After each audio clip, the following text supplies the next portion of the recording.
नमस्कार, Kaithal breaking TV से मैं लाइव सनी आप देख रहे हैं और इस समय हम मौजूद हैं खीरे के नेट हाउस में। खीरे के नेट हाउस में एक ऐसी शख्सियत से मैं आपको रूबरू करवाने जा रहा हूं जो इस विधानसभा चुनाव में चर्चित चेहरा रहा, जो अपनी वाक्पटुता और भाषा शैली की वजह से काफ़ी सुर्खियों में रहे। और बात करें किसानों की आवाज़ सोशल मीडिया, टीवी चैनल्स और उठाते रहे हैं। आज उसी किसान नेता के यहाँ हम पहुँचे हैं जिसका नाम है जसवीर तंवर आर्य। तो बातचीत करेंगे कि जी, सबसे पहले मैं स्वागत करना चाहूँगा आपका। बहुत बहुत धन्यवाद आपका। जी, हमें मालूम पड़ा कि इस बार जो आपने जो खीरे का नेट हाउस लगाया, नेट जो लगाया, आपको देखते हुए बहुत सारे किसानों ने आपकी राह पर चलने का फ़ैसला किया और आज आपकी राह पे चल के बहुत से लोगों को रोज़गार भी मिल रहा है। इस पर आप क्या कहना चाहोगे? देखिए, मैं काफ़ी दिन से इस बारे में सोच रहा था कि एग्रीकल्चर को जो देश में एक वातावरण बना दिया गया है कि एक एग्रीकल्चर सिर्फ घाटे का सौदा है और इसमें अनस्किल्ड लोग काम करते हैं, एक नैरेटिव खड़ा कर दिया गया जो जिससे मैं काफ़ी दिन से परेशान था। ये जो ठीक नहीं है, ये आंकड़े ठीक करने चाहिए लोगों के, तो उस बात पर भी आऊँगा। तो लेकिन ये आपने बढ़िया सवाल किया। मेरे गाँव में पहला जो नेट हाउस था हमने लगाया, मेरे भाई आपको बाहर मिले थे, वो लगातार इसमें काम करते रहते हैं। तो प्लानिंग कई साल से थी, तो 2-3 साल पहले हमने लगाया। तो उस समय तक ये ऐसा लग रहा था कि पता नहीं इसमें क्या होगा, लोगों को एक डर भी था जी। उसके बाद मेरे गांव में 30 नेट हाउस के करीब लगे हुए हैं और इस समय मैं जो कहना चाहता हूँ 30 एकड़ में 30 नेट हाउस लगे हैं और लगभग 200 लोगों को रोज़गार मिला है। गांव की बहुत सी महिलाएं जो लगभग एक नेट हाउस में 3-4 महिलाएं लगातार काम करती हैं।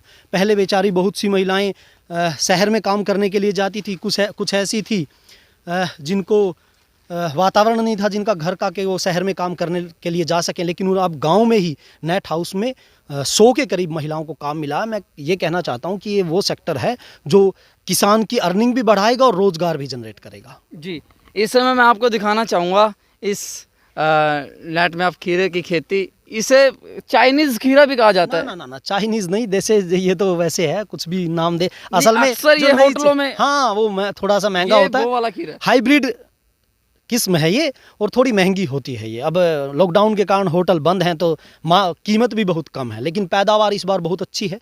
मेरे गांव में जितने नेट हाउस है सब में बहुत बढ़िया पैदावार। आज भी हमारे 2 नेट हाउस में लगभग 50 क्विंटल के लगभग 3 गाड़ियां टूटी हैं, अभी लदान कर रहे हैं उसका। तो वैसे ये ठीक है। हाँ, इसमें एक चीज़ मुझसे कुछ लोग सवाल उठा सकते हैं क्योंकि ये हाइब्रिड किस्म है और किसान की आवाज़ उठाने वाले बहुत से लोग इस पर आवाज़ उठाते हैं कि हाइब्रिड जो किस्म है उससे बीज नहीं बनता और ये बीज कंपनियों की एक योजना है। मैं इससे असहमत नहीं हूँ। हो सकता है बीज कंपनियाँ इस पर लगातार अपना मुनाफा कमाती हों, लेकिन एक चीज़ निश्चित है, कुछ नई योजनाओं से जहाँ किसान घाटे में था, कुछ ऐसी योजनाएं हैं जहाँ किसान खेत में सर्वाइव कर सकता है इन योजनाओं के कारण। तो ये मुझे ठीक लगी। और धरातल पर बहुत जगह सरकारी योजनाएं नहीं उतर पाती क्योंकि ना सरकारी कर्मचारी उसमें ठीक से काम कर पाते और जो पात्र किसान है उन तक वो योजनाएं नहीं पहुंच पाती। और ये किसी भी तरीके से समझ लीजिए एक्सीडेंटल या प्लानिंग से ये योजना पहुंची है जहां पर लोग इसे अच्छे से इसका उपयोग कर रहे हैं। जी, तो जसवीर जी, सुनने में यह भी आया था कि कहीं ना कहीं जो सरकार की किसानों के लिए जो योजनाएं हैं, जो पॉलिसी है, वो कहीं ना कहीं वैसी नहीं है जैसा आप सोचते हो। आप सरकार को क्या सुझाव देना चाहते हो? देखिए, मैं एक चीज़ कहना चाहता हूँ, सरकार में जो लोग आते हैं, चाहे ये सरकार है चाहे इससे पहली सरकार है, और पिछले 40 साल से देश की जो एग्रीकल्चर व्यवस्था है वो किसी और के हाथ में है। ये हमें पता नहीं किसके हाथ में है, वो एक ढर्रे पर चल रही है। और मैं आपको बताना चाहता हूँ कि एक नैरेटिव खड़ा कर दिया गया, किसान तो सिर्फ वोट है और दूसरा किसान बेचारा है, इसका कर्जा माफ़ करो, इसका बिजली का बिल माफ़ करो और इसे वोट ले लेना, और ये घाटे का सौदा है, देश के लिए इसका कोई फ़ायदा नहीं। एक बेचारी शख्सियत किसान की देश के सामने लाई गई। लेकिन मैं आपको एक बात बताना चाहता हूँ, थोड़ी सी मैं इस लॉकडाउन के दौरान रिसर्च कर रहा था और मैं आने वाले कुछ समय में जल्दी ही मैं एक वीडियो सीरीज़ निकालने जा रहा हूँ। उसका नाम होगा ईज़ ऑफ डूइंग एग्रीकल्चर। जैसे वर्ल्ड बैंक की एक पॉलिसी है ईज़ ऑफ डूइंग बिजनेस, उसके आधार पर मैं ईज़ ऑफ डूइंग एग्रीकल्चर के देश में एग्रीकल्चर कितनी आसान है करनी किस सरकारी योजनाओं के तहत, उस पर मैं काम कर रहा हूँ। तो मैं एक चीज़ आपको, एक आंकड़ा उसका छोटा सा मैं आपको बताना चाहूँगा। अमेरिका में जो एग्रीकल्चर लैंड है वो है 40 लाख स्क्वायर किलोमीटर और भारत में जो एग्रीकल्चर लैंड है वो है 17 लाख लगभग स्क्वायर किलोमीटर, लगभग इधर उधर आंकड़े हो सकते हैं। अमेरिका में 40 लाख स्क्वायर किलोमीटर लगभग, और भारत में है 17 लाख स्क्वायर किलोमीटर। और जो इससे अर्निंग होती है जीडीपी में, अमेरिका में 40 लाख स्क्वायर किलोमीटर में जो जीडीपी में हिस्सेदारी है वो लगभग 178 बिलियन डॉलर है जी। हाँ, 40 लाख स्क्वायर किलोमीटर में 178 बिलियन डॉलर, ध्यान से सुनिएगा। और भारत में 17 लाख स्क्वायर किलोमीटर में जमीन आधी है, उनकी दुगनी है। वो 40 लाख स्क्वायर किलोमीटर में करते हैं, हम 17 लाख स्क्वायर किलोमीटर में करते हैं, उनसे आधे में। उनकी जीडीपी में, अमेरिकन जीडीपी में जो एग्रीकल्चर की हिस्सेदारी है वो 178 बिलियन डॉलर लगभग है, और भारत की 297 बिलियन डॉलर लगभग है। अब समझ लीजिए, अर्निंग भारत का किसान दुगनी दे रहा है और जमीन आधी है जी। अब मुझे ये बताइए जी। और क्या करें किसान, और कर क्या सकता है? कौन सा सेक्टर ऐसा है? दूसरा, कोई सेक्टर उठाकर देख लीजिए, गेहूं, चावल, दालें, जहां भारत पहले, दूसरे, तीसरे नंबर पे अमेरिका और चाइना से टकरा रहा है। हम एक्सपोर्ट में एग्रीकल्चर टक्कर दे रहा है, लेकिन ये सब चीजें छुपा दी गई। हम 17% जीडीपी में हिस्सेदार हैं, पूरी दुनिया में किसी देश में इतनी हिस्सेदारी एग्रीकल्चर की नहीं है, भारत में है। और 1-2% उनकी हिस्सेदारी है, और 17% हिस्सेदारी के बावजूद हम 56% लोगों को रोजगार दे रहे हैं। सबसे बड़ा रोजगार देने वाला सेक्टर है। सच बताइए, इस सब तस्वीर के बाद भी किसान को बोझ नहीं माना जा रहा। मुझे ये मेरी सबसे बड़ा सवाल है, मुझे ये समझ नहीं आता, और चाहते क्या है किसान से आप? आपकी रिपोर्ट्स पेश की जाती हैं, किसान घाटे का सौदा है, किसान बैंक डिफॉल्टर है, किसान चोर है, पता नहीं क्या है, किसान सिर्फ इलेक्शन के समय वोट बैंक आपका होता है।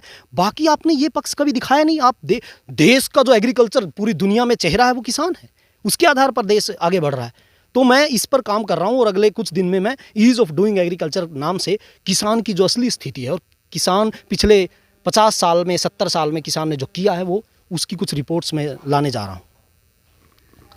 जी, आपने देखा कि जसवीर तंवर जी किस तरह से तर्क के साथ, रिसर्च के साथ आपको आंकड़े के तहत समझाने की कोशिश कर रहे हैं कि an idea can change your life. मतलब एक विचार आपकी ज़िंदगी बदल सकता है। जिस तरह से काम करने का तरीका जसवीर तंवर जी का, किसान खेती करने का तरीका आप देख सकते हो, और कितने लोगों को ये रोज़गार दे भी रहे हैं, और इनसे इंस्पायर होके, इनसे सीखते हुए आपके ही गांव, मैं इस समय बताना चाहूँगा। जी जी जी जी।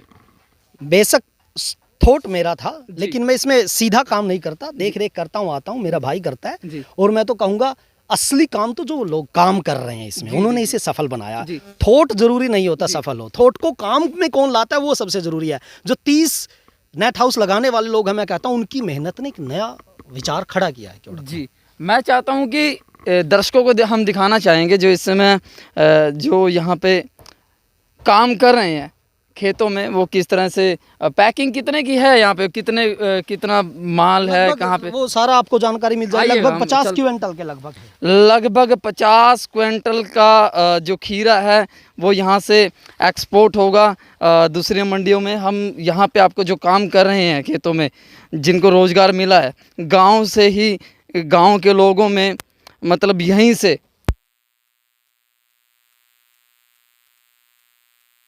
जो पैकिंग हो चुकी है नेट हाउस से, देख सकते हो। जी जसवीर जी, ये देखिएगा आप एक बार, हम आपको दिखाना चाहेंगे। ये एक पैकिंग में 20 किलो खीरा है। ये कितना क्विंटल नहीं, कितनी टोटल कितने आज अंदाजा? एक में कम से कम 30 क्विंटल एक नेट हाउस में। नहीं, आज की जो आज फिलहाल आज की 300 नग 20 किलो के 300 के करीब ये आज टूटे हैं, मतलब 50 क्विंटल के लगभग। हाँ, 2 फार्मों में। आइए बाहर चलते हैं, मेरे ख्याल से ना बाहर का दृश्य भी, नेट हाउस के बाहर भी हम आपको थोड़ा सा हम दिखाना चाहेंगे। और